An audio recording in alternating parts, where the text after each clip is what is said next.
The stagecoach lurched to a violent stop outside the weathered station in Helena, Montana Territory, and Katherine Daniels gripped the leather seat so hard her knuckles turned white, not from the sudden halt but from the fear that had been her constant companion for 3 months.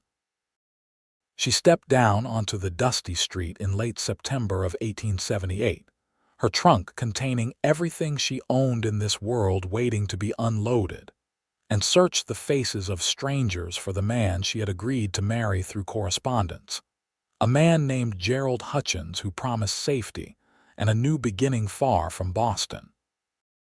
The afternoon sun beat down mercilessly as she smoothed her travel-worn dress, aware that somewhere in the crowd of curious onlookers and busy townspeople, her future husband waited, and she prayed silently that he would be kinder than the man she had fled, the man whose rage had left scars on her body and deeper wounds on her soul. She stood there for what felt like an eternity, watching men tip their hats and move along, none of them approaching her with recognition. Her heart began to sink as the minutes stretched on, and the stagecoach driver deposited her trunk beside her with a grunt before climbing back up to his perch. The other passengers had already dispersed into the bustling frontier town, leaving her alone with her growing anxiety. "You waiting for someone, miss?" an elderly woman asked, pausing on the wooden sidewalk with a basket of vegetables. "Yes, a Mr. Gerald Hutchins. Do you know him?" Katherine asked, hope lifting her voice. The woman's face fell and she glanced away uncomfortably. "Oh dear. I am sorry to tell you this, but Gerald passed on about 2 weeks back. Took sick with fever. Happened real quick. Nobody knew he was expecting anyone, or we would have sent word." The ground seemed to tilt beneath Katherine's feet.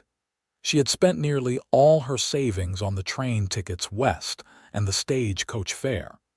She had maybe $15 to her name, and she knew no one in this wild territory. Behind her in Boston, Marcus Thornton was likely still searching for her, furious that she had dared to leave him after he had made it clear that she belonged to him, despite the fact that she had broken off their engagement after the first time he struck her. He had connections, money, and a vindictive nature that made her blood run cold. "Are you all right? You have gone pale," the woman said, setting down her basket and reaching for Katherine's arm. "I have nowhere to go," Katherine whispered, the reality of her situation crashing down on her. "No family, no money to return, and no one here who knows me. There is a boarding house run by Mrs. Patterson 2 streets over. It is respectable and not too dear. Come, let me help you with your trunk. My son can carry it for you." Katherine wanted to protest, to maintain some dignity, but she was exhausted from weeks of travel and the constant fear of being discovered. She nodded gratefully and followed the woman, whose name was Mrs. Abernathy, through the busy streets of Helena. The town was larger than she had expected, built up from the gold rush days, with substantial buildings lining the main thoroughfares. Men in dusty cowboy attire mixed with businessmen in suits, and the sound of hammering and sawing suggested the town was still growing. The boarding house was a 2-story structure painted white, with a wraparound porch and lace curtains in the windows. Mrs. Patterson, a thin woman with sharp eyes but a kind smile, listened to Katherine's situation with growing sympathy. "I can give you a room for a week at a reduced rate," she said finally. "That should give you time to find employment or make other arrangements. Can you cook? So, there is always need for women who can do honest work. I can do both, and I can read and write. I worked briefly as a teacher before." Katherine trailed off, not wanting to explain the circumstances that had led her west. "Well, that is promising. The schoolteacher position is filled, but I will ask around. Helena is a growing town, and good workers are always valued." Katherine settled into her small but clean room, unpacking her meager belongings with hands that shook from relief and lingering fear. She had escaped Marcus, but now she faced a different kind of uncertainty. That night, she lay awake listening to the unfamiliar sounds of the frontier town, the occasional shout from a saloon, the barking of dogs, and the wind whistling through the eaves. The next morning, she began her search for work in earnest. She visited the general store, the hotel, and several restaurants, but each place either had no openings or looked at her with skepticism. A lone woman from back east with no references and no connections. By the third day, her small reserve of money had dwindled further, and desperation began to set in. She was walking back to the boarding house, defeated and frightened, when she heard raised voices from an alley beside the saloon. Against her better judgment, she paused, recognizing the tone of male aggression that had become all too familiar in her life with Marcus. "I told you to stay away from my claim," a rough voice snarled. "Next time, I will not be so merciful."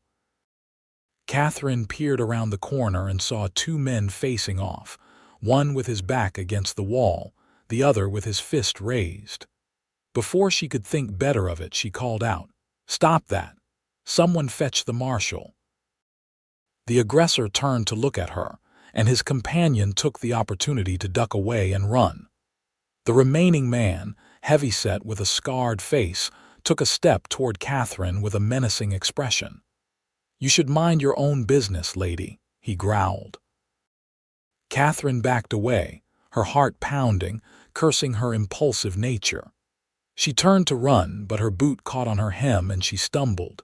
She would have fallen if strong hands had not caught her shoulders and steadied her. The lady said to fetch the marshal, Donovan. "I suggest you clear out before I do just that," said a deep voice behind her. Calm but carrying an edge of steel, Katherine looked up to see the man who had caught her, and her breath caught in her throat. He was tall, well over 6 feet, with broad shoulders and the lean, muscular build of someone who worked hard for a living. His face was weathered by sun and wind, with lines around his eyes that suggested he smiled often, though his expression now was serious as he faced down the troublemaker. Dark hair showed beneath his worn cowboy hat, and his eyes were a striking blue-gray that seemed to see right through her. Donovan muttered something under his breath and slouched away, shooting dark looks over his shoulder. The cowboy kept his position, one hand still on Katherine's shoulder, until the man had disappeared around the corner. "Are you hurt, madam?" he asked, finally looking down at her with concern replacing the hard expression he had worn moments before. "No, I am fine." "Thank you for your intervention," Katherine said, acutely aware of how close he stood, how solid and reassuring his presence felt. "I should not have interfered. It was foolish of me." "It was brave," he corrected gently, releasing her shoulder and stepping back a respectful distance. "Foolish too, maybe, but brave. Donovan is a mean drunk, but he is mostly bluster. Still, a lady should not have to face down men like that. I am Quentin Kane.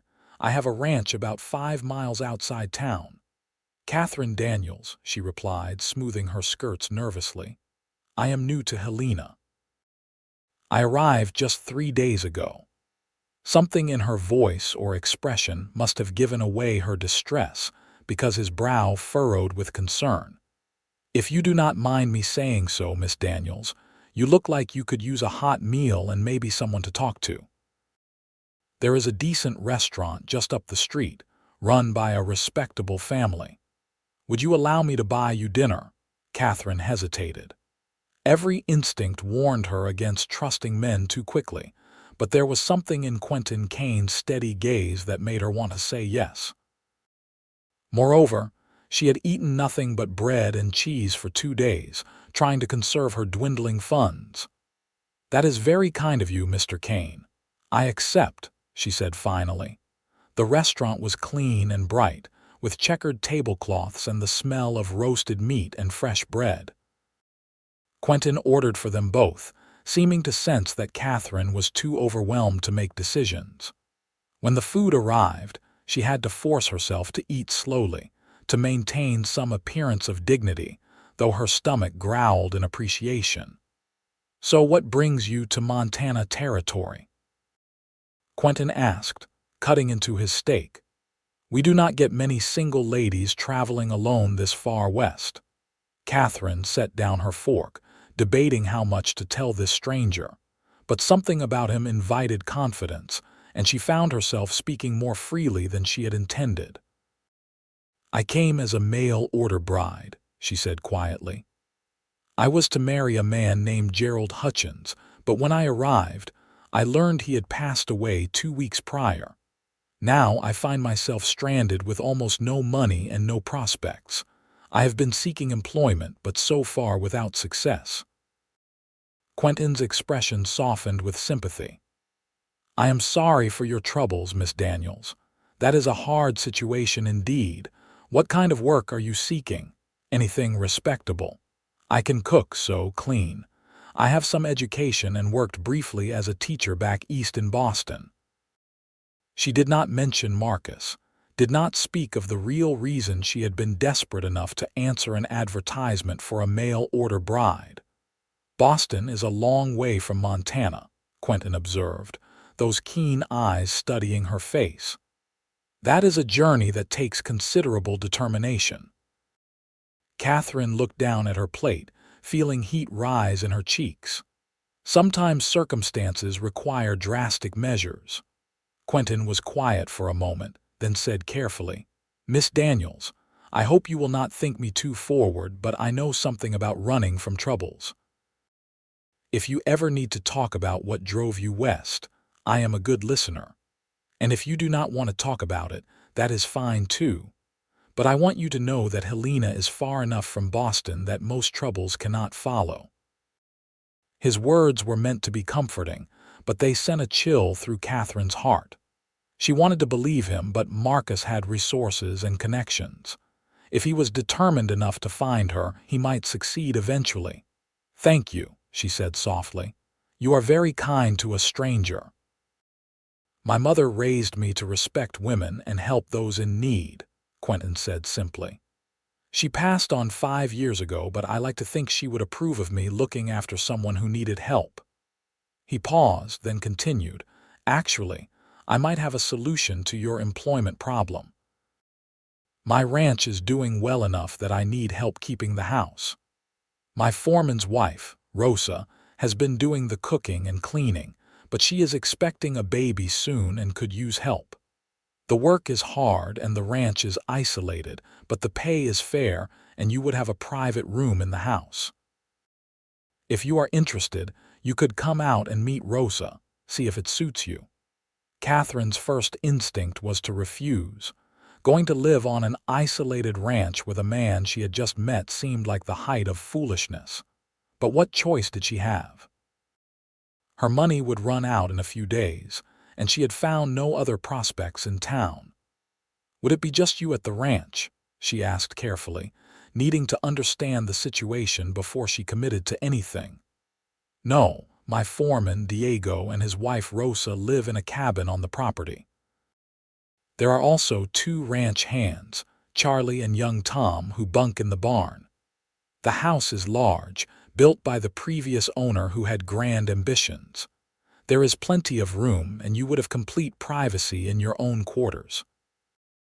I know it might seem improper, but I assure you, my intentions are entirely honorable.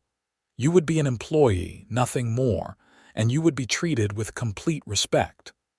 The sincerity in his voice made Katherine want to trust him, but years of hard lessons made her cautious. "May I think about it overnight?" "Of course. Take all the time you need. I will be in town tomorrow morning at the feed store if you want to find me with your answer." They finished their meal with lighter conversation, and Quentin walked her back to the boarding house as the sun began to set, painting the sky in shades of orange and pink. At the front steps, he tipped his hat politely. "Thank you for the dinner, Mr. Kane." "It was more than generous," Katherine said. "It was my pleasure, Miss Daniels. I hope I see you tomorrow." Katherine watched him walk away, his tall figure moving with an easy grace, and felt a confusing mix of hope and fear. She wanted to believe that she could start over here, that she could find safety and peace. But trust did not come easily anymore. That night, she counted her remaining money by candlelight. $7.30. Not enough for passage back east, even if she had anywhere to go. Not enough to survive more than another week, if that. The choice was not really a choice at all. The next morning, Katherine rose early, dressed in her best day dress, and walked to the feed store. Quentin was there, loading sacks of grain onto a wagon, his shirt sleeves rolled up to reveal tanned, muscular forearms. When he saw her, his face lit up with a smile that transformed his serious features. "Miss Daniels, good morning," he said, setting down the sack he was carrying. "Have you made a decision?" "I have," Katherine said, drawing a deep breath. "I would like to accept your offer, at least on a trial basis. If the situation suits us both, I will stay. If not, I hope you will allow me time to make other arrangements." "That seems more than fair," Quentin agreed readily. "I need to finish loading these supplies, then we can head out to the ranch. Should take about an hour by wagon. Do you need to collect your things from the boarding house?" "Yes, I have a trunk there." "We will stop there on the way out of town." An hour later, Katherine was seated beside Quentin on the wagon bench, her trunk secured in the back along with the supplies. As they left Helena behind, following a rutted trail that led into rolling hills dotted with pine trees, Katherine felt her anxiety ease slightly. The landscape was beautiful, vast and open in a way that made Boston's crowded streets seem like a distant memory. "Tell me about your ranch," she said, wanting to fill the silence with something other than her worried thoughts. "It is called the Double K Ranch, though I did not name it. Bought it 3 years ago from a man who was heading back east. It has good water, decent grazing land, and about 200 head of cattle at present. I am building it up slowly, doing things right rather than fast. Got some good horses, too. I breed them as a side business." "You said your mother passed. What about your father?" A shadow crossed Quentin's face. "He died when I was 17, almost 10 years ago now. Caught a bullet meant for someone else in a saloon dispute. Wrong place, wrong time. My mother and I managed his small ranch together for a few years, but after she passed from pneumonia, I could not stay there anymore. Too many memories. I sold it and came to Montana Territory looking for a fresh start." "I am sorry," Katherine said softly. "Losing both parents must have been very difficult." "It was," Quentin acknowledged, "but it taught me to appreciate what I have and to build something lasting.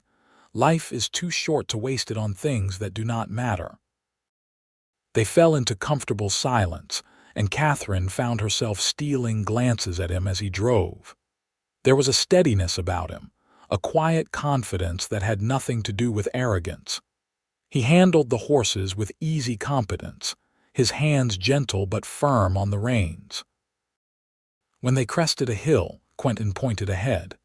"There it is, home." The ranch spread out below them in a picturesque valley. A large 2-story house with a wide porch dominated the scene, painted white with dark green shutters. A barn, several corrals, and a smaller cabin were arranged nearby, and she could see cattle dotting the hillsides in the distance. It was more prosperous looking than she had expected, and something in her chest eased at the sight. This was a real home, not a rough frontier outpost. As they pulled into the yard, a petite woman with dark hair came out onto the porch of the cabin, shading her eyes against the afternoon sun. Her pregnancy was obvious even from a distance, and she moved with the careful gait of someone in the later stages of expecting. "That is Rosa," Quentin said. "She is the heart of this place. If she likes you, you will do fine." He helped Katherine down from the wagon with a steadying hand at her elbow, then called out, "Rosa, come meet Miss Katherine Daniels. She's going to help out around here." Rosa approached with a warm smile, her eyes curious but friendly. "Welcome, Miss Daniels. I hope the journey was not too difficult. Please come inside. I have coffee and cake." Within minutes, Katherine found herself seated at Quentin's kitchen table, a place that would become intimately familiar in the weeks to come. The house was well built and comfortable, with sturdy furniture and windows that let in plenty of light. It was clear that a woman's touch had been missing for some time, but it was clean and orderly. "I am so glad you are here," Rosa said warmly, her accent adding a musical lilt to her words. "I've been trying to keep up with both the cabin and this big house, but with the baby coming, it has become too much. Quentin is very neat for a man living alone, but there is still so much to do." "I am happy to help however I can," Katherine assured her. "Please tell me what needs doing most urgently." "Tomorrow is soon enough for work," Quentin interjected. "Today, let Miss Daniels settle in and rest from her journey. Rosa, can you show her to the bedroom upstairs? The one that gets the morning sun, I think." The room Quentin had designated for her was larger than she had expected, with a real bed frame and mattress, a wardrobe, a washstand with basin and pitcher, and a rocking chair by the window.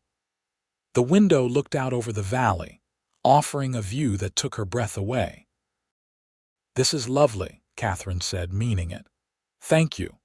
"Quentin is a good man," Rosa said quietly, lingering in the doorway. "He will treat you well. He is fair and kind, and he does not drink or gamble or chase women.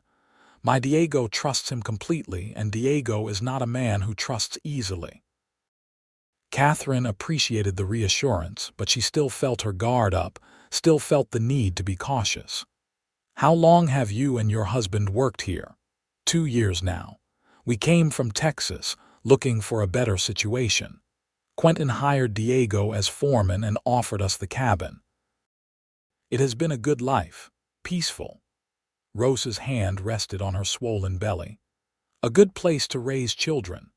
After Rosa left, Katherine unpacked her trunk, hanging her few dresses in the wardrobe and arranging her small collection of personal items.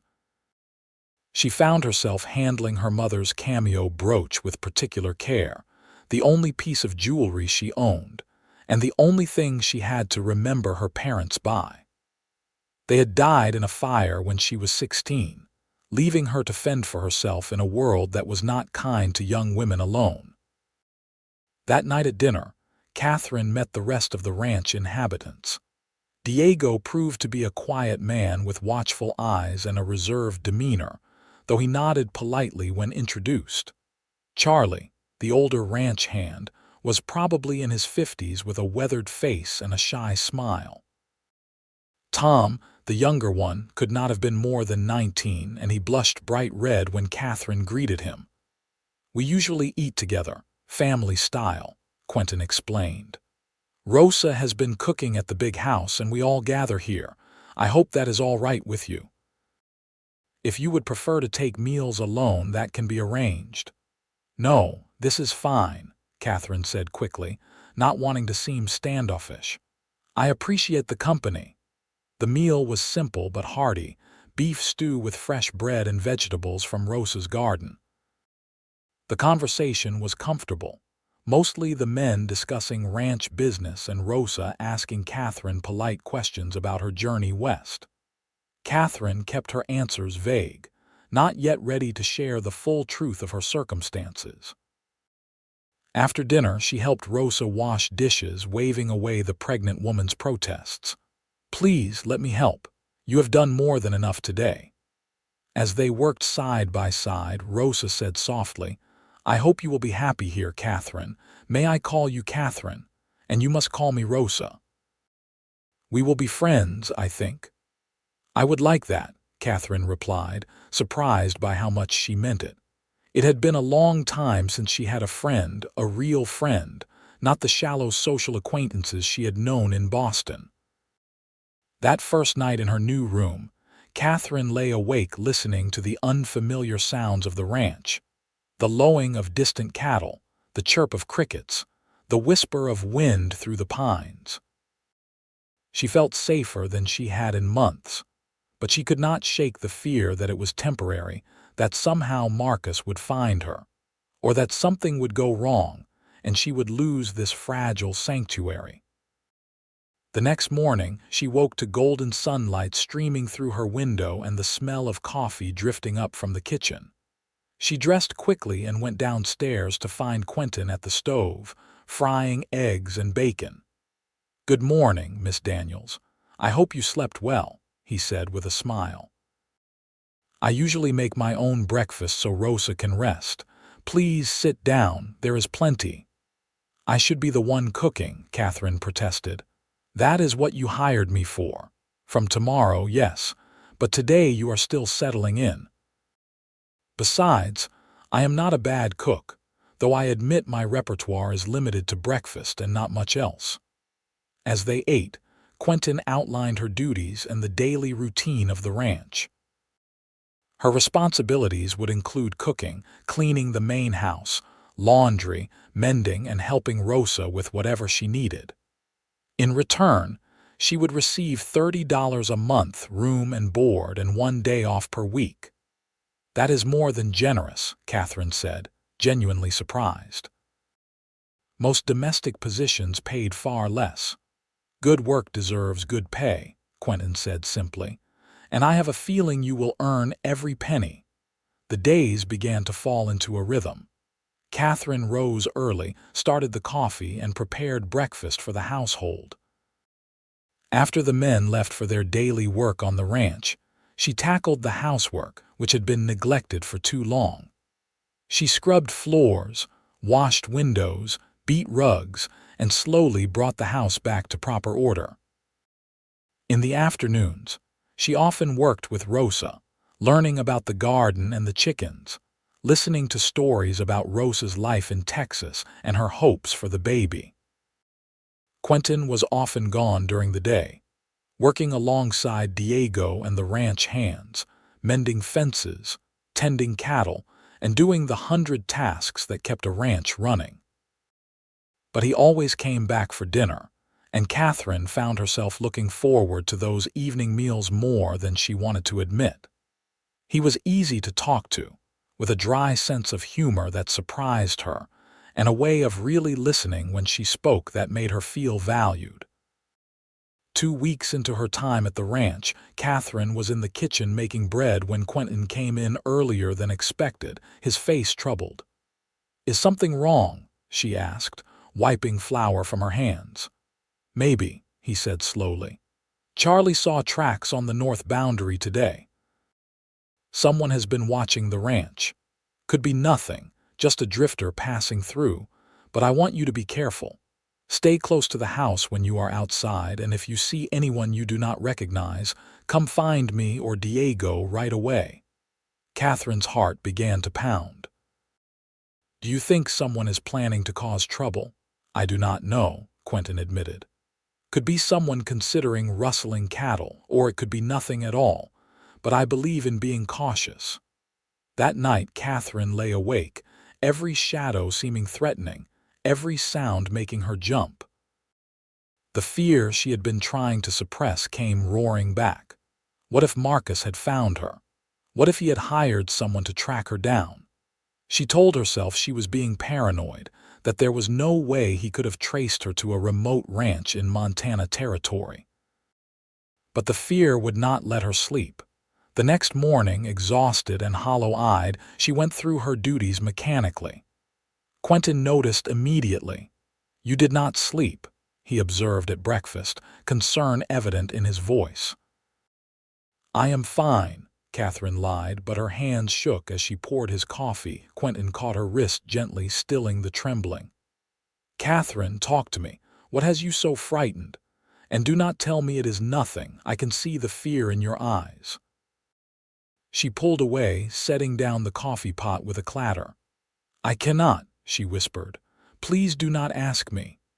He studied her for a long moment, then said quietly, "All right, I will not push, but Katherine, know this. Whatever you are running from, whoever frightened you badly enough to flee across the country, they will not hurt you here. I give you my word on that. No one will hurt you here." The simple promise, spoken with such conviction, broke something inside her. Tears welled up and spilled over before she could stop them. Quentin stood and pulled out a chair beside him. "Sit down, please." She sank into the chair, and to her surprise, he took one of her hands in both of his calloused palms warm against her cold fingers. "My name is Katherine Daniels, but I was born Katherine Drake," she began haltingly. "My parents died when I was 16. I had no other family, so I went to work as a companion to an elderly woman in Boston. When she died 3 years later, I found a position as a governess. That is where I met Marcus Thornton. He was the brother of my employer. He was charming at first, attentive and kind. He courted me properly, or so I thought. We became engaged 6 months ago." She paused, gathering courage to continue. Quentin said nothing, just held her hand and waited. "The first time he hit me was 2 weeks after the engagement. I had contradicted him in front of his business associates, embarrassed him," he said.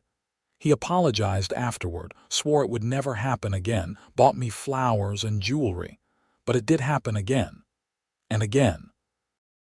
Each time the reasons got smaller. I burned his toast. I smiled at another man. I wore a dress he did not like. I tried to leave him, broke off the engagement, but he told me I belonged to him. He said no one would believe me over him.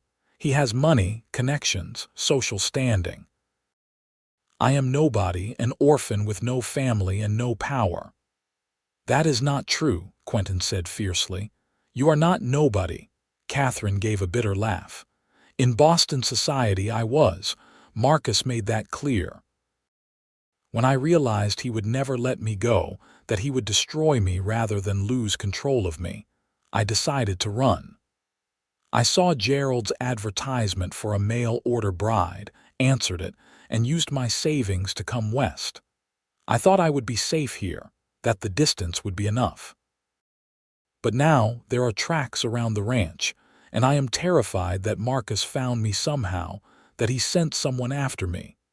Quentin's jaw tightened, and his eyes took on a hard edge she had not seen before. "Listen to me very carefully, Katherine. If this Marcus Thornton or anyone acting for him shows up here, they will have to go through me to get to you. I will not let anyone hurt you. Do you understand? You are under my protection now."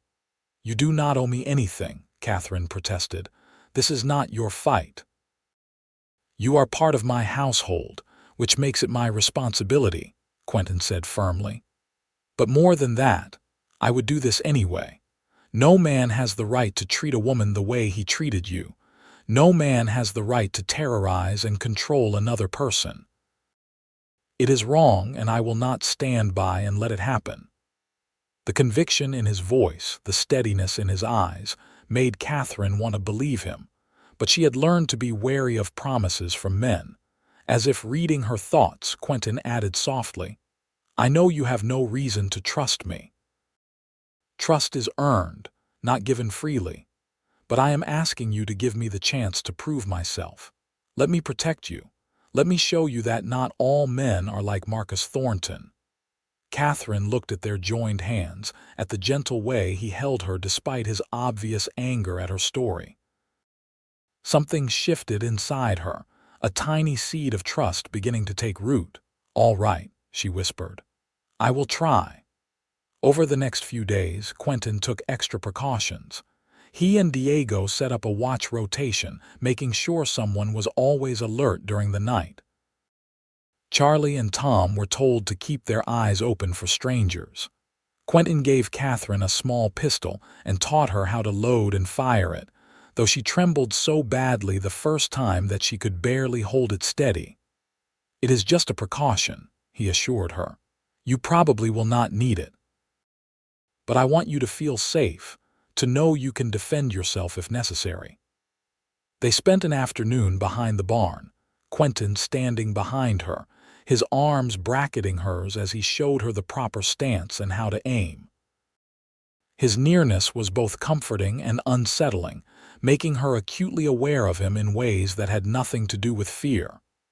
"There, that is better," he said as she managed to hit the target, a tree branch he had propped against a stump.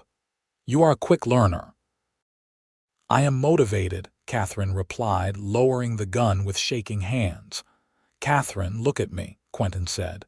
When she turned, he was closer than she expected, his expression serious. "I meant what I said. No one will hurt you here, but I need you to believe it, not just hear the words.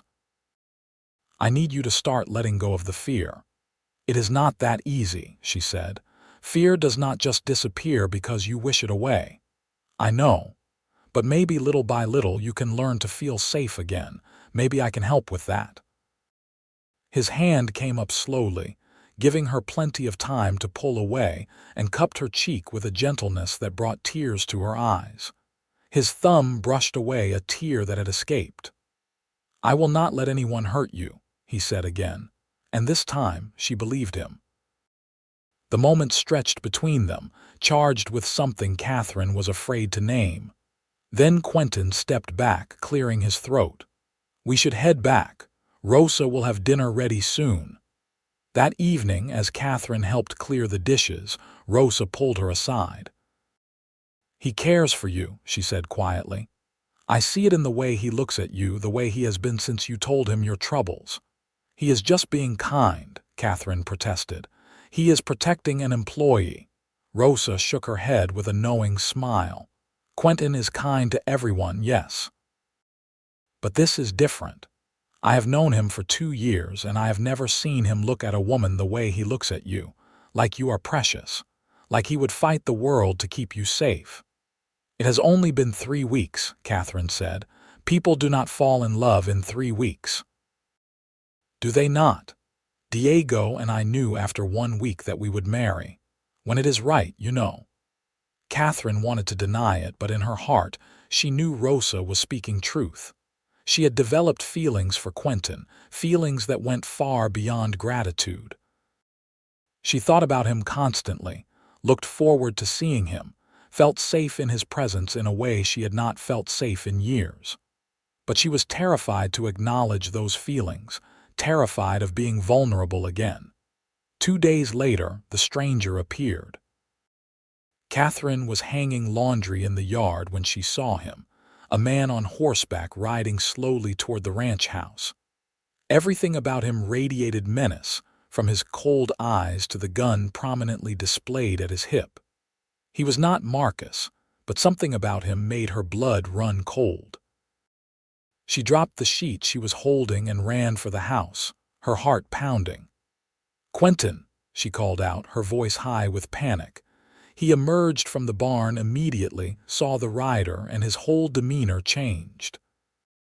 He walked toward the house with long strides, calling back to Diego, "Watch my back." By the time the stranger reached the yard, Quentin was standing in front of the porch steps, positioned between the rider and the house. Katherine watched from the doorway, her hand on the pistol Quentin had given her. "Can I help you?" Quentin asked, his tone neutral but his stance wary. "Looking for someone," the stranger said, his voice gravelly. Woman, mid-20s, dark blonde hair, blue eyes, came from Boston Way. "Goes by Catherine Drake. You seen anyone fitting that description?" Catherine's worst fears had come true. Marcus had found her. She must have made some sound, because the stranger's gaze shifted to the doorway where she stood. His eyes lit with recognition. "There you are," he said with satisfaction. "Miss Drake. Or is it Miss Daniels now? Mr. Thornton has been real worried about you. He sent me to bring you home." "She is not going anywhere," Quentin said flatly, shifting to block the man's line of sight to Katherine. "You can tell Marcus Thornton that Miss Daniels is staying here of her own free will, and he has no claim on her." The stranger's hand moved toward his gun. "I do not think you understand the situation, Cowboy. Mr. Thornton is a powerful man with a long reach. He wants his property back, and I am going to deliver her to him. You can step aside peaceful-like, or we can do this the hard way." "She is not property," Quentin said, his voice like ice. "She is a human being with the right to choose her own path, and she is choosing to stay here. Now, I am giving you one chance to ride off this property peacefully. If you do not take it, we will have a problem." Diego had appeared from the barn, rifle in hand, and positioned himself to Quentin's right. Charlie and Tom emerged as well, also armed. The stranger found himself facing 4 armed men, all clearly willing to defend Katherine. "You are making a mistake," the stranger said, but there was uncertainty in his voice now. "Mr. Thornton will not take this lightly." "Then Mr. Thornton can come here himself and face me," Quentin said. "But the answer will be the same. Katherine stays. Now get off my property before I have you arrested for trespassing and making threats." For a long moment, the stranger sat his horse, clearly weighing his options. Then he spat in the dust and wheeled his mount around. "Thornton will hear about this," he called back. "You have not seen the last of me." They watched until he was out of sight, and then Quentin turned and bounded up the steps to where Katherine stood frozen in the doorway. Without a word, he pulled her into his arms, holding her as she shook with reaction. "You are safe," he murmured into her hair. "I have got you. You are safe." Katherine clung to him, her fingers digging into his shirt, and let herself feel protected for the first time in so long. His heart beat steadily against her ear, and his arms were strong around her. She fit against him perfectly, and she realized with a start that this was where she wanted to be, in his arms, in his home, in his life. When she finally pulled back enough to look up at him, his eyes were blazing with emotion. "I meant what I said, Katherine. No one will take you from here. No one will hurt you, I swear it." "He will send others," she whispered. "Marcus is not a man who accepts defeat. He has money and men who will do anything he asks." "Let him try," Quentin said fiercely. "I will protect you against an army if necessary. You are staying here with me where you belong." The words hung in the air between them, heavy with unspoken meaning. Katherine's breath caught as Quentin's gaze dropped to her lips. He was going to kiss her, and she wanted him to with an intensity that frightened her. "Quentin," she breathed, his name a question and an answer all at once. He lowered his head slowly, giving her every opportunity to pull away. When their lips met, it was gentle at first, a soft question. Then Katherine rose on her toes and kissed him back with all the pent-up emotion of the past weeks, and the kiss deepened into something that made the world fall away. When they finally broke apart, both breathing hard, Quentin rested his forehead against hers. "Katherine Daniels, I think I am falling in love with you. Actually, I know I am. I have been since the day I met you in that alley. I know the timing is terrible and you have every reason not to trust any man right now, but I needed you to know. Whatever happens, however this situation with Thornton plays out, my feelings will not change." "I am falling in love with you too," Katherine confessed, the words spilling out before she could second-guess them. "I tried not to. I was afraid, but I cannot help it. You have shown me what a good man is supposed to be, how a woman should be treated. You have given me safety and respect and kindness. You have given me hope that I can have a real life again." Quentin kissed her again, and this time there was promise in it, a pledge of protection and devotion that went beyond words. That night, they sat up late at the kitchen table, making plans. Quentin sent Tom into town first thing in the morning with a message for the territorial marshal, explaining the situation and requesting protection. He also sent a letter to a lawyer he knew, inquiring about legal recourse against Marcus Thornton's harassment.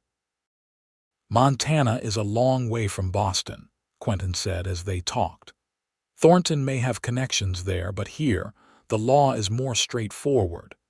If he sends men to threaten you or try to take you by force, that is kidnapping, and we can have them arrested. We just need to make sure the marshal understands the situation and is ready to act if necessary. What if Marcus comes himself? Katherine asked, voicing her deepest fear. Then he will face me, Quentin said simply, and he will learn that you are not alone anymore. You have people who care about you, who will stand with you. You have me. Over the next week, they settled into a strange kind of watchful peace. Katherine continued her duties around the ranch, but now when she looked at Quentin across the dinner table, their eyes held promises of a future together. He found excuses to touch her hand, to stand close, to steal kisses when they were alone. She bloomed under his affection like a flower that had been kept too long in darkness finally brought into the sun. Rosa was delighted by the development. "I knew it," she crowed. "I told you, did I not?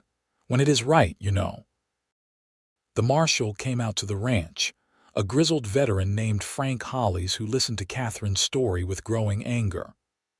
"Madam, I do not care how powerful this Thornton fellow is back in Boston. Out here, we do not tolerate men threatening women. If he or his hired guns show up causing trouble, you let me know immediately. I will have them in jail so fast their heads will spin." "Thank you, Marshal," Katherine said gratefully. "Quentin Kane is a good man and a solid citizen," the marshal added. "If he says you are under his protection, then you are. Anyone who messes with his household will have to answer to the law and to me personally." The lawyer's response was equally encouraging. In a letter delivered 2 weeks later, he confirmed that Katherine had broken off the engagement legally, and that Marcus Thornton had no legal claim on her whatsoever. Any attempt to force her to return to Boston or to threaten her would constitute harassment and possibly kidnapping, both serious crimes. He advised keeping records of any threats or attempts at contact, which could be used to seek a restraining order if necessary. Armed with this information, Katherine felt some of her fear begin to ease. She was not powerless. She had the law on her side, and more importantly, she had people who cared about her and would fight for her. As autumn deepened into early winter, life on the ranch took on a peaceful rhythm. Rosa gave birth to a healthy baby boy in November, and Katherine helped care for the infant in the first difficult weeks, giving the new mother much-needed rest. Holding little Miguel in her arms, Katherine felt a yearning she had not acknowledged before, a desire for a family of her own, for children who would grow up knowing they were loved and protected. One evening in late November, as she and Quentin sat on the porch watching the sunset paint the sky in brilliant colors, he took her hand. "Katherine, I have been thinking. I know we have not been courting long by conventional standards, but out here, people tend to move faster. Life is uncertain, and it seems foolish to waste time when you have found something real." Katherine's heart began to race. Was he about to say what she thought he was? "I love you," Quentin continued, turning to face her fully. "I love your strength, your kindness, your courage. I love the way you laugh at my bad jokes and the way you sing while you cook. I love how you have become part of this ranch, part of my life. I cannot imagine my days without you anymore. Katherine Daniels, would you do me the honor of becoming my wife?"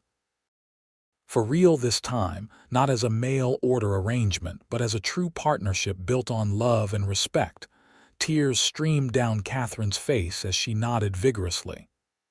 "Yes," she managed to choke out. "Yes, I will marry you. I love you, Quentin Kane. I love you so much." He pulled a small box from his pocket, and inside was a simple gold band with a small diamond. "It was my mother's," he said softly. "She would have wanted you to have it. She would have loved you." Katherine let him slide the ring onto her finger, and then she was in his arms again, kissing him with joy and relief and love. She had come west running from violence and fear, and she had found safety and love beyond anything she could have imagined. They were married 2 weeks later in Helena, with Rosa and Diego standing as witnesses. The ceremony was simple, held in the small church, with only close friends in attendance. Katherine wore a dress Rosa had helped her sew, cream-colored silk with lace trim, and she carried a small bouquet of late-blooming wildflowers. Quentin wore his best suit, and his eyes never left her face as she walked down the aisle toward him.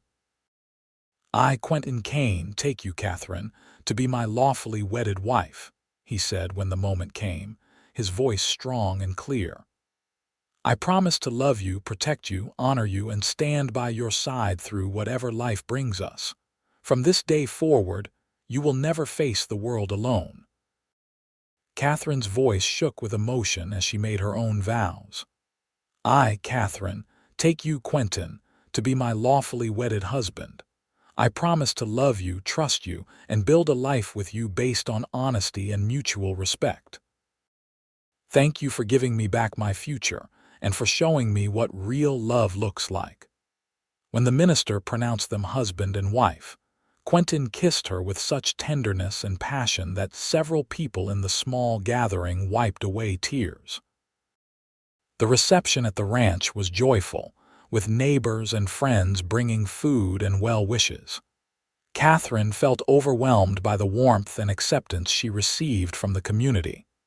These people, who had been strangers just a few months ago, had become her family. That night, in the bedroom they would now share, Quentin held her close and said, "Thank you for trusting me. Thank you for saying yes. I will spend the rest of my life making sure you never regret this decision." "I could never regret it," Katherine whispered back. "You saved me, Quentin. Not just from Marcus, but from a life of fear and loneliness. You gave me hope and love and a real home. I will love you forever for that." Their wedding night was tender and passionate, a celebration of love and commitment and the future they would build together. Katherine, who had been so afraid of men and intimacy after her experiences with Marcus, found that with Quentin, everything was different. He was patient and gentle, always making sure she was comfortable, never pushing, always giving her control. In his arms, she finally understood what it meant to be truly loved. The winter passed peacefully. There was no further word from Marcus Thornton, and Katherine began to believe that perhaps the distance and the legal barriers had finally convinced him to let her go. She and Quentin settled into married life, learning each other's rhythms and quirks, building a partnership that went beyond romance into true friendship and mutual support. Katherine took over full management of the household, and under her care, the ranch house became a real home. She sewed curtains and made quilts, planted flowers in boxes for the spring, and cooked meals that made the ranch hands declare Quentin the luckiest man in Montana Territory. She also began keeping the ranch books, her neat handwriting and good education proving invaluable in tracking expenses and income. Quentin, for his part, included her in all decisions about the ranch.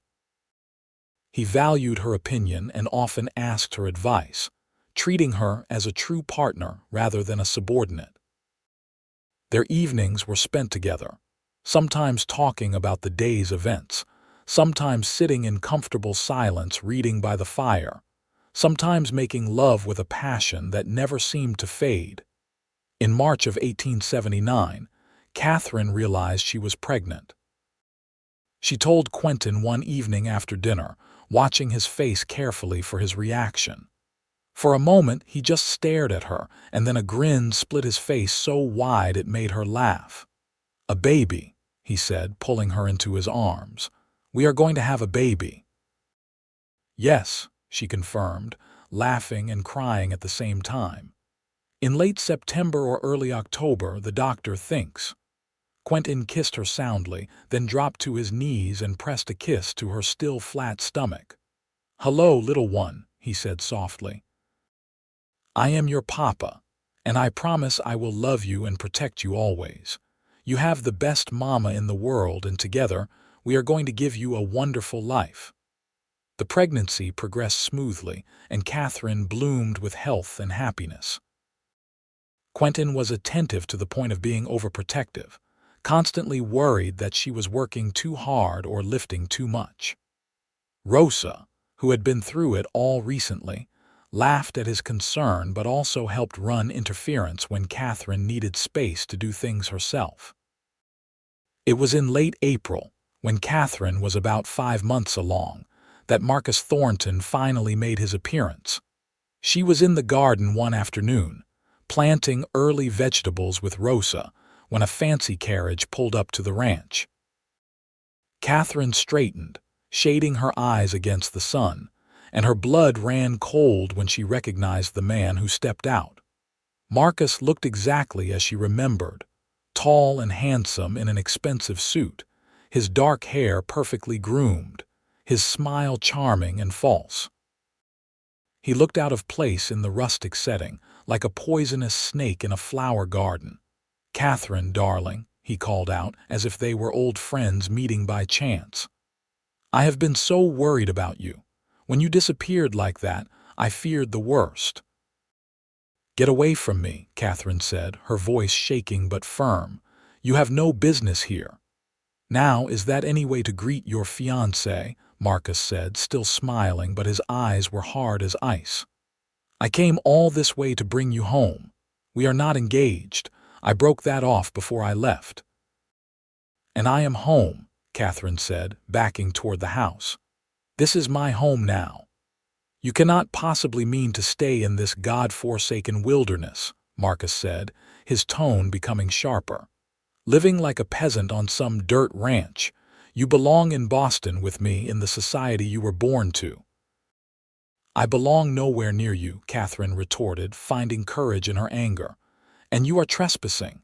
Leave now before my husband returns." Marcus's face darkened with rage at the word husband. "What did you say?" "I am married," Katherine said, lifting her chin defiantly. "To Quentin Kane, the owner of this ranch. You have no claim on me, Marcus. You never did." "You are mine," Marcus snarled, his mask of civility dropping completely. He started toward her, and Katherine stumbled backward, her hand instinctively going to protect her swollen belly. Marcus's eyes followed the movement and widened with fury. "You are pregnant, you whore. You left me and married some cowboy, and now you carry his bastard."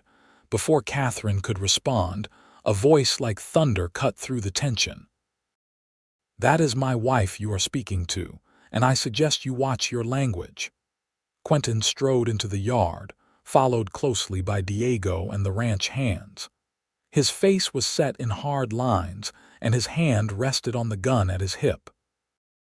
He looked every inch the dangerous man Katherine knew he could be when protecting what he loved. "Mr. Kane, I presume," Marcus said, attempting to regain his composure. "I am Marcus Thornton. Katherine and I were engaged to be married. She left under, shall we say, confused circumstances. I have come to bring her home." "Katherine is home," Quentin said flatly. "She is my wife and she is staying here. You need to leave. Now." "I do not think you understand who you are dealing with," Marcus said, his arrogance reasserting itself. "I have money, connections, power. I can make life very difficult for you and your little ranch." "And I do not think you understand Montana law," Quentin countered. "You have been told to leave. If you do not go voluntarily, I have every right to remove you by force, and I have witnesses to confirm that you were warned." "Katherine, tell him," Marcus demanded, turning back to her. "Tell him you are coming back to Boston with me." "I would rather die," Katherine said clearly. "You abused me, Marcus. You hit me, you terrorized me, you tried to control every aspect of my life. I will never go back to that.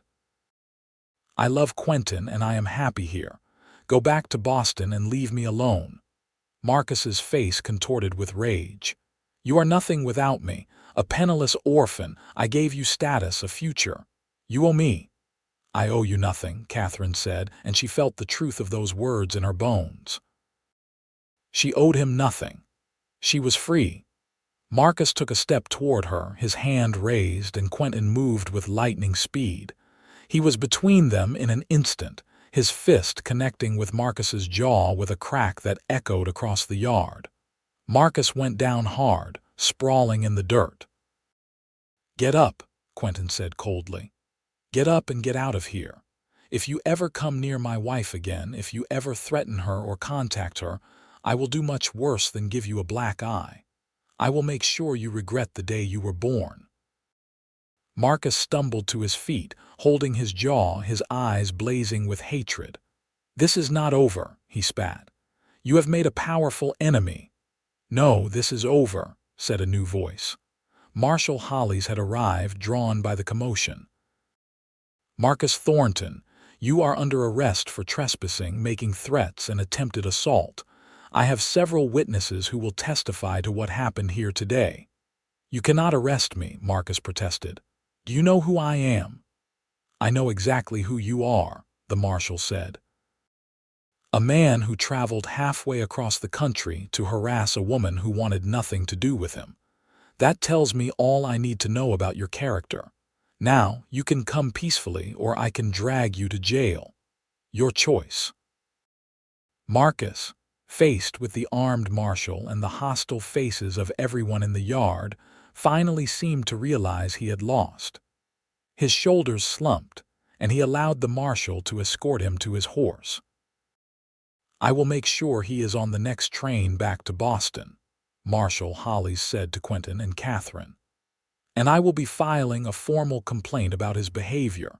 If he ever sets foot in Montana territory again, he will be arrested on sight."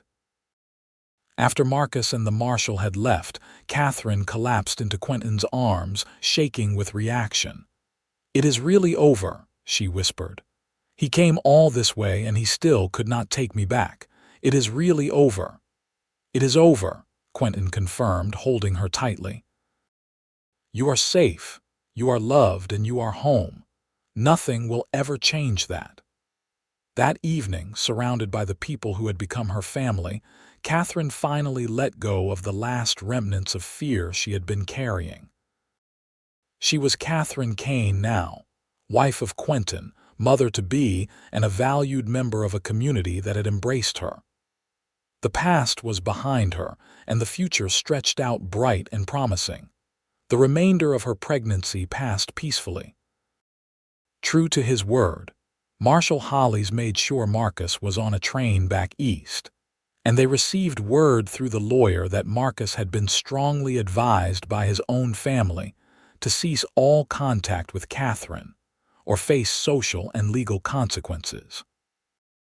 Apparently, the story of his cross-country pursuit had not reflected well on him in Boston society, and his family was more concerned with their reputation than with his wounded pride. In early October, Katherine went into labor. It was long and difficult, as first births often are, but Rosa and the doctor from town attended her, and Quentin refused to leave her side despite the doctor's suggestion that he wait elsewhere. "I promised I would always be with her," Quentin said firmly. "I am staying."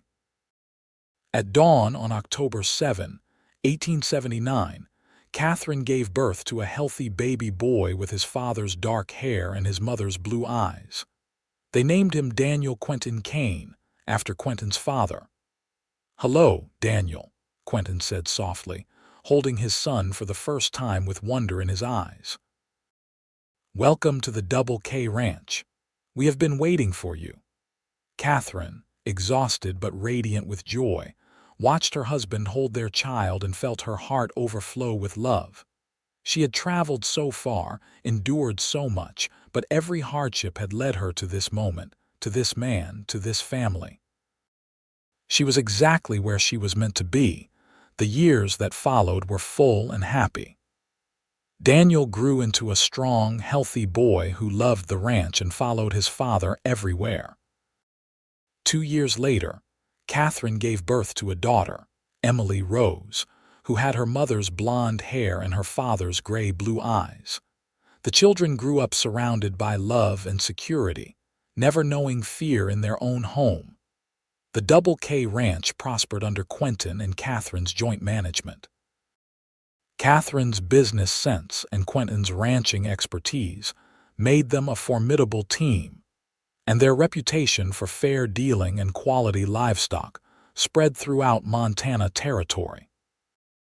They expanded gradually, buying adjoining land and increasing their herds, always careful to maintain the family atmosphere that made the ranch special. Diego and Rosa stayed on, becoming not just employees but beloved friends. Their family grew as well, with 3 more children joining Miguel. The children of both families grew up together, more like cousins than anything else, playing in the same yards and learning the same lessons about hard work and integrity. Charlie and Tom remained with the ranch too, becoming fixtures of the place. Tom eventually married a girl from town and built a cabin on the ranch property, while Charlie declared himself too old and ornery for marriage but too content to leave. Katherine maintained correspondence with her lawyer in Boston, who periodically sent updates. Marcus Thornton had eventually married someone else, a match arranged by his family to restore his social standing. Katherine felt nothing but relief at the news. That chapter of her life was closed forever, and she never looked back. On their 5th wedding anniversary, Quentin and Katherine stood on the porch of their home, watching the sunset paint the Montana sky in brilliant golds and reds. Daniel chased fireflies in the yard while little Emily napped on her father's shoulder. "You ever regret it?" Quentin asked softly. "Leaving Boston, coming all this way, taking such a risk." Katherine smiled and leaned into his side. "Not for a single moment. You kept your promise, Quentin. You said no one would hurt me here, and you were right, but you gave me so much more than safety. You gave me love, family, a home, a real life. You gave me everything I never knew I could have." "You gave me just as much," Quentin replied, pressing a kiss to her temple. "You made this house a home. You gave me children, partnership, love. You are the best thing that ever happened to me." Katherine Kane. As the sun dipped below the horizon and the first stars appeared in the darkening sky, they stood together in the peaceful evening, surrounded by everything they had built together. The past, with all its pain and fear, was behind them. The future stretched out ahead, full of promise and hope. Daniel ran up the porch steps, out of breath and grinning. "Papa, Mama, come see. I caught 3 fireflies." Katherine laughed and followed her son into the yard, Quentin beside her with Emily still sleeping on his shoulder. This was her life now, full of simple joys and deep contentment, anchored by love and protected by the man who had vowed to keep her safe. And he had. He always would. Years continued to pass in a rhythm of seasons and celebrations, of hard work and cherished moments. When Montana achieved statehood in 1889, the Kane family celebrated along with the rest of Helena, proud to be part of the region's history. By then, Daniel was 10 and Emily was 8, and Katherine was pregnant with their 3rd child. This baby, born in the spring of 1890, was another boy they named Thomas Marcus Kane. The middle name was Katherine's choice, a reclamation of a name that had once represented fear. Now it represented her victory over that fear, her triumph in building a life of love. The children grew, each developing their own personalities and dreams. Daniel inherited his father's love of ranching and announced at age 12 that he would run the Double K someday. Emily inherited her mother's head for numbers and declared she would handle the business side. Little Tommy, as he was called, was the dreamer of the family, always with his nose in a book or sketching horses in the margins of his schoolwork. Quentin and Katherine supported each of their children's interests, teaching them that they could be whoever they wanted to be. that their lives were their own to shape. The lessons Katherine had learned the hard way about control and autonomy were passed to her children as gifts, not hard-won victories. The ranch continued to thrive, becoming one of the most successful in the region. But success never changed Quentin and Katherine's core values. They still treated their employees like family, still helped neighbors in need, still remembered what it was like to struggle and be afraid. On their 20th wedding anniversary in 1899, the whole community came together for a celebration. The ranch was decorated with lanterns and ribbons. Tables groaned under the weight of contributed food, and music filled the air as neighbors danced in the yard. Katherine, now 41 and still beautiful, danced with her husband under the stars. Their children watched with their friends. Diego and Rosa smiled from the sidelines with their own grown family, and the community that had embraced Katherine so long ago celebrated the love story that had become legendary in its own right. "You remember that day in Helena?" Quentin asked as they swayed to the music. "When I caught you after you stumbled in that alley." "I remember everything," Katherine said. "I was so frightened, so lost. I had no idea that the man who steadied me would become my whole world." "You were so brave," Quentin said. "Coming all that way alone, facing your fears, starting over. I admired you from the start. I think I loved you from that very first day." "I was not brave.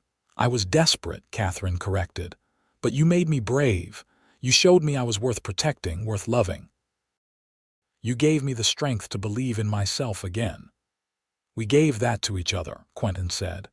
"That is what love is supposed to be. Not control, not possession, but mutual support and growth. We built this life together, Katherine. Everything we have, we made it together." As the music played and the stars wheeled overhead, Katherine looked around at everything she and Quentin had created. 3 healthy, happy children who knew they were loved. A prosperous ranch that provided a good living for multiple families. A community that valued them and their contributions. A love that had only deepened with time, weathering challenges and celebrating triumphs together. She thought of the frightened young woman who had stepped off the stagecoach in Helena 21 years ago, broken by violence and paralyzed by fear. That woman was gone, transformed by love and safety and the passage of time into someone strong and confident and deeply content. "Thank you," she whispered to Quentin, "for everything. For seeing me when I felt invisible, for protecting me when I was vulnerable, for loving me when I thought I was unlovable. Thank you for keeping your promise." "No one will ever hurt you here," Quentin quoted his own words from so long ago. "I meant it then and I mean it now. You are my heart, Katherine Kane. You always will be." They danced until the music stopped and the guests began to drift home. And then they walked hand in hand to their house, the house that had become home, filled with memories and love and the laughter of their children. The years continued their march forward. Daniel married a rancher's daughter from the neighboring property, uniting 2 successful families. Emily surprised everyone by falling in love with a teacher from town who supported her ambition to open a general store. Tommy, the dreamer, went to college in the East but returned to Montana with a degree and a passion for breeding horses, adding a new dimension to the family business. Quentin and Katherine became grandparents, delighting in the next generation. They watched their children build their own lives while remaining close to the family ranch, creating a dynasty of sorts rooted in love and hard work. Rosa and Diego retired to a smaller house on the ranch property, still part of the family, still beloved. Charlie passed away peacefully in his sleep at age 75, and the whole community mourned the loss of a good man. Tom, the former young ranch hand, took over many of Charlie's duties and proved himself worthy of the responsibility. Through it all, Quentin and Katherine remained devoted to each other. Their love, forged in the crucible of Katherine's flight from violence and Quentin's promise of protection, had matured into something even more beautiful.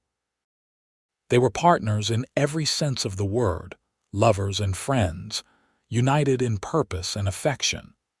On a crisp autumn evening in 1910, when they were both in their early 60s, they sat together on the porch swing they had added years ago. Grandchildren played in the yard, their laughter mixing with the songs of evening birds. The ranch spread out before them, testament to decades of love and labor. "We built something good here," Quentin said, his arm around Katherine's shoulders. His hair was silver now, and his face was lined, but his eyes were still the same blue-gray that had captivated her so long ago. "We built something wonderful," Katherine agreed, leaning her head on his shoulder. Her own hair was streaked with silver, and her hands showed the work of years, but she had never felt more beautiful, more valued, more loved. "You remember when you were so afraid?" Quentin asked. "When every shadow seemed to hide a threat?" "I remember. But I also remember the moment I realized I was not afraid anymore. It was about 6 months after we married. I woke up in the middle of the night, and instead of lying there listening for danger, I just rolled over and went back to sleep. Because I felt safe. Because I was safe. Because you made me safe." "You made yourself safe," Quentin corrected gently. "I just gave you the space and support to heal. You did the real work." "We did it together," Katherine said, echoing words they had spoken many times over the years. "Everything we have accomplished, we did together." As the sun set on another day in their long and happy life together, Katherine reflected on the journey that had brought her here. She had escaped violence and found love. She had fled in fear and discovered courage. She had arrived as a desperate stranger and become the matriarch of a thriving family. And through it all, Quentin had been her rock, her partner, her love. The cowboy who had promised that no one would hurt her here had kept that promise every single day of their life together. But more than that, he had given her a life worth living, filled with joy and purpose and love. The mail-order bride who had stepped off the stagecoach in Helena in 1878 had been running from her past. The woman sitting on the porch in 1910 had no past to run from, only a present to cherish and a future to look forward to with the man she loved. "I love you, Quentin Kane," Katherine said, squeezing his hand. "Today, tomorrow, and always." "I love you too, Katherine Kane," Quentin replied, bringing her hand to his lips. "You are the best decision I ever made, the greatest gift I ever received. Thank you for saying yes all those years ago. Thank you for trusting me. Thank you for building this life with me." As night fell over the Double K Ranch, lanterns were lit in the house, and the sound of the family gathering for dinner drifted out through the open windows. Quentin and Katherine rose from the swing and walked inside together, hand in hand as they had been for over 30 years. Their story, which had begun in fear and desperation, had become a testament to the transformative power of love, safety, and mutual respect. From the ashes of Katherine's traumatic past had risen a life of beauty and fulfillment, a family built on a foundation of trust and devotion. The cowboy had kept his promise. No one had hurt her there, and in the safety he provided, Katherine had not just survived but thrived, becoming the woman she was always meant to be. And they lived, loved, and built their legacy together, surrounded by children, grandchildren, and eventually great-grandchildren, all of whom heard the story of how grandmother Katherine had come west running from danger and found grandfather Quentin, who had vowed to protect her and loved her for the rest of their days. It was a story told and retold through the generations, a love story that began with a promise and lasted a lifetime, proof that even the darkest past could give way to the brightest future when love and courage met in the Wild West.